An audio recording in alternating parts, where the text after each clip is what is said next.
প্রাথমিক ৩২,০০০ চাকরি বাতিল মামলায় আজকে মেনশনিং হিয়ারিং হলো কোর্ট নাম্বার 11-এ অনারেবল জাস্টিস তপব্রত চক্রবর্তী স্যারের ডিভিশন বেঞ্চে।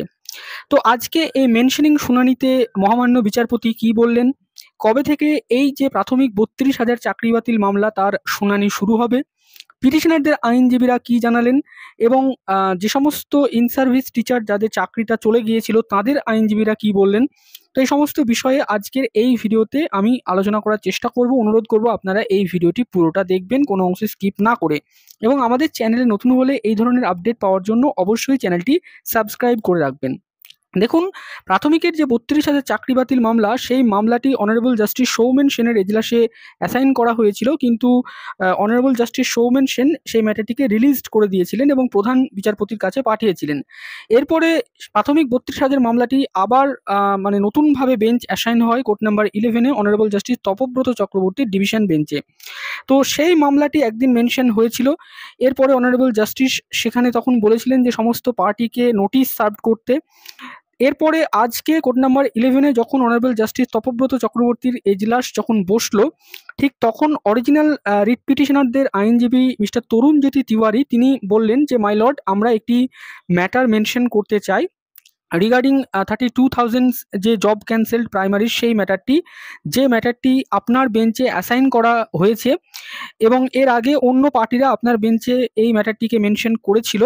তখন আপনারা বলেছিলেন যে নোটিশ সার্ভড করে মেনশন করতে, এবং এখন অল পার্টি যারা এই মামলায় যুক্ত রয়েছেন তারা অ্যাপিয়ারিং হয়েছেন, এবং আমরা প্রপোজড করছি যে ম্যাটারটিকে টু বি মেনশনিং পর্যায়ে রাখা হোক এবং হিয়ারিংয়ের জন্য একটা ডেট ফিক্সড করা হোক এবং এরপরে কনজিকিউটিভ হিয়ারিং মানে পরপর শুনানি করানো হোক।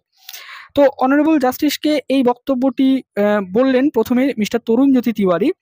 এরপরে দেখলাম আমরা চাকরিহারাদের আইনজীবী, মূলত যারা ইন সার্ভিস টিচার যাদের চাকরিটা চলে গিয়েছিল তাদের পক্ষ থেকে একজন আইনজীবী তিনি উঠে দাঁড়িয়ে বললেন যে মাই লর্ড, আমরা রিপ্রেজেন্ট করছি যারা অলরেডি 4 থেকে 5 বছর চাকরিটা করেছেন বা করছেন, যাদের চাকরিটা ক্যান্সেলড হয়ে গিয়েছিল সিঙ্গেল বেঞ্চের অর্ডারে, তাদের হয়ে।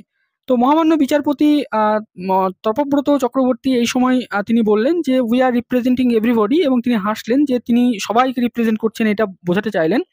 তো তখন যিনি চাকরিহারাদের আইনজীবী ছিলেন তিনিও একটু বললেন মশকরার করে যে হ্যাঁ মাই লর্ড, আপনি সকলকে রিপ্রেজেন্ট করছেন, কিন্তু আমরা সকলকে নয়, আমরা কিছু অংশকে রিপ্রেজেন্ট করছি। আমাদের যে আইজ সেটা একটা নির্দিষ্ট অ্যাসপেক্টে সীমাবদ্ধ, কিন্তু আপনার যে আইজ সেটা কিন্তু সবাইকে লক্ষ্য রাখছে। এরপরে চাকরিহারাদের আইনজীবী তিনি বললেন যে মাই লর্ড, এই ম্যাটারটিকে টু বি মেনশন করে একদিন রাখা হোক, তার কারণ এখানে লার্জ ম্যাটার রয়েছে, এরপরে একটা শুনানির দিন যাতে করে ঠিক করা হয়।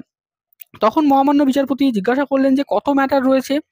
তখন অন্য একজন লয়ার তিনি বললেন যে 30-এর বেশি ম্যাটার বা 30টির বেশি ম্যাটার রয়েছে। তো তখন চাকরিহারাদের আইনজীবী একটু বিষয়টি খোলসা করে বললেন যে মাই লর্ড, এখানে প্রায় 32,000 বা তার বেশি সংখ্যক চাকরি বাতিল হয়ে গিয়েছিল লার্নেড সিঙ্গেল বেঞ্চের অর্ডারে।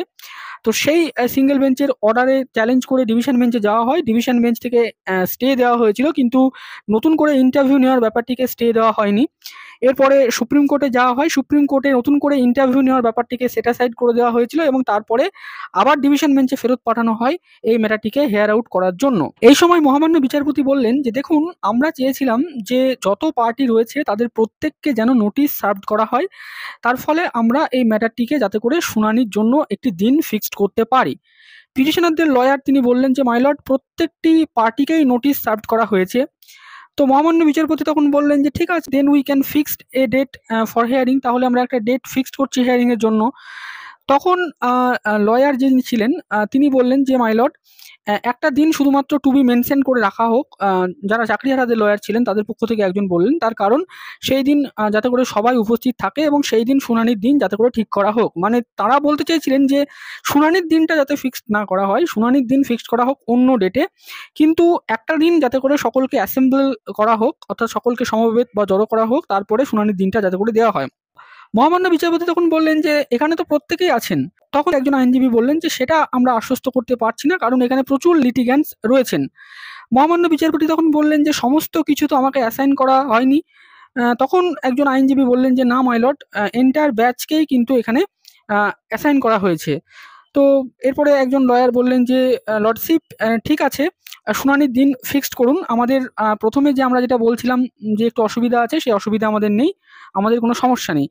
তখন আইনজীবী তরুণজ্যোতি তিওয়ারি তিনি বললেন যে মাই লর্ড, ম্যাট 873 সেটাই হচ্ছে মেন অ্যাপিল যেটা বোর্ড করেছিল। তো আগে বোর্ডকে শুনানি করা হোক বা বোর্ডের শুনানিটা শুরু করা হোক, তারপরে অন্য দের শুনানি হবে, এবং বোর্ডকে আমরা অলরেডি নোটিশ দিয়েছি। তো মহামান্য বিচারপতি বললেন ঠিক আছে, টু বি মেনশনড হিসাবেই আমরা রাখছি, এবং সেই দিন সম্ভব হলে কিন্তু শুনানি শুরু করব আমরা। তখন যারা লয়ার ছিলেন তারা বললেন যে ঠিক আছে মাই লর্ড, ইয়েস। এই সময় কিছু কিছু লয়ার তারা বিভিন্ন বক্তব্য বলতে লাগলেন, বিশেষ করে কোন ডেটে শুনানিটা রাখা হবে এই সংক্রান্ত, কারোর এই সমস্যা রয়েছে তো সেই সমস্যা রয়েছে, এরকম করে করে নানানজন নানান বক্তব্য রাখলেন। তো সবশেষে মহামান্য বিচারপতি বললেন যে ঠিক আছে, সবার বক্তব্য যেটা শুনলাম সেখান থেকে যেটুকু বুঝছি যে 28শে এপ্রিল কিন্তু আমরা এই ম্যাটারটিকে টু বি মেনশনড বলে কিন্তু রাখছি, এবং প্রত্যেককেই বললেন তিনি যে বি রেডি, অর্থাৎ প্রত্যেকেই তৈরি হয়ে থাকুন, আমরা কিন্তু শুনানি বা আর্গুমেন্ট কিন্তু শুরু করব। তো এরপরে যারা আইনজীবী ছিলেন তারা বললেন যে my lord, board will start, অর্থাৎ প্রথমে পর্ষদ তারা তাদের বক্তব্য রাখবে, এরপরে অন্যরা বলবে। তো মহামান্য বিচারপতি এরপরে জানতে চাইলেন যে বোর্ডের পক্ষ থেকে কারা রয়েছেন উপস্থিত, তো বোর্ডকে কি নোটিশ দেওয়া হয়েছে? তখন যারা লয়ার ছিলেন তারা বললেন হ্যাঁ মাই লর্ড, বোর্ডকে আমরা নোটিশ সার্ভ করেছি। তো শুনানির দিন যেটা রাখা হলো সেটা হচ্ছে 28শে এপ্রিল, টু বি মেনশনড পর্যায়ে রাখা হয়েছে এই যে প্রাথমিক 32,000 মামলাটি, এবং মহামান্য বিচারপতিরা যেটা ব্যক্ত করলেন যে সেই দিন থেকেই কিন্তু তারা শুনানি শুরু করবেন, এবং সেই দিন থেকেই কিন্তু প্রাথমিক 32,000 চাকরি বাতিলের যে মামলা, যে মামলাটি মূলত ডিভিশন বেঞ্চে পড়ে রয়েছিল, স্টে হয়ে রয়েছে এই মুহূর্তে সিঙ্গেল বেঞ্চের অর্ডারের উপরে, চাকরি বাতিলের অর্ডারের উপরে, তো সেই মামলার কিন্তু এবার শুনানি শুরু হচ্ছে। এবং শুনানি সম্ভবত যারা পিটিশনারদের আইনজীবীরা ছিলেন তারা বললেন কনজিকিউটিভ হিয়ারিং করানো হোক, মানে পরপর শুনানি করানো হোক, এবং মামলাটিকে দ্রুত যাতে করে নিষ্পত্তি করা যায়। তো সেক্ষেত্রে দেখা যাক কি হয়। 28শে এপ্রিল সম্ভাব্য শুনানির দিন পাওয়া গেল। এবার 28শে এপ্রিল এই মামলার কি আপডেট আসছে সেটা অবশ্যই আপনাদের সাথে শেয়ার করব। ভিডিওটি শেষ অবধি দেখার জন্য অবশ্যই আপনাদেরকে অসংখ্য ধন্যবাদ জানাই।